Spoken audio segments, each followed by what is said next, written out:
ఒకరోజు ఒక వ్యక్తి రోడ్డుపై అటుగా వెళ్తూ ఉంటాడు. అదే సమయంలో ఓ భారీ ఏనుగును చిన్న తాడుతో కట్టేస్తారు. ఎక్కడా కూడా పెద్ద గొలుసులు, బలమైనటువంటి పంజరాలు కనిపించవు.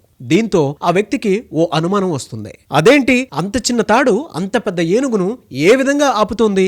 ఆ వ్యక్తి ధైర్యంగా ఎలా ఉంటున్నాడు అన్న అనుమానం వస్తుంది. ఇవన్నీ అనుమానాలతో ఆ ట్రైనర్ దగ్గరకు వెళ్ళినటువంటి వ్యక్తి ట్రైనర్ని ఈ విధంగా అడుగుతాడు. ఏనుగెందుకు కదలటం లేదు అని ప్రశ్నిస్తాడు. అంత పెద్ద ఏనుగును చిన్న తాడు ఎలా కట్టేసింది? ఏనుగు తాడును తెంచుకొని ఎందుకు వెళ్ళటం లేదు అని అడుగుతాడు.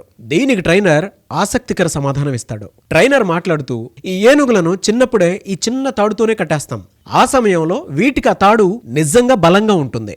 ఎంత ప్రయత్నించినా తెంచుకోలేవు. ఆ అనుభవం వీటి మధ్యలో నిలిచిపోతుంది. పెద్దవైన తర్వాత ఈ తాడును సులభంగా తెంచుకోగలిగిన తమకు సాధ్యం కాదనే నమ్మకం వీటిలో బలంగా ఉంటుంది. అందుకే ప్రయత్నం చేయవు. ఈ మాటలు విన్న ఆ మనిషి ఒక్కసారిగా షాక్కు గురవుతాడు. మహాబలశాలి గల ఏనుగులు కేవలం తమకు సాధ్యం కాదనే నమ్మకంతో బంధంలో ఉండిపోతున్నాయా అని అనుకుంటాడు. ఈ ఎంటైర్ స్టోరీ మనకేం సూచిస్తోంది అనంటే, మన జీవితంలో కూడా ఇదే పరిస్థితి ఉంటుంది. చిన్నప్పుడు లేదా గతంలో ఒక్కసారి గనక మనం విఫలమైతే మళ్ళీ ప్రయత్నించాలి అన్న ధైర్యం కోల్పోతాము. నాకిది సాధ్యం కాదు అన్న నమ్మకం మనలో పెరిగిపోతూ ఉంటుంది. కానీ నిజానికి మన సామర్థ్యం చాలా ఎక్కువ. ఆ పాత అనుభవం, భయం లేదా విఫలం మనలోని శక్తిని దాచేస్తుంది.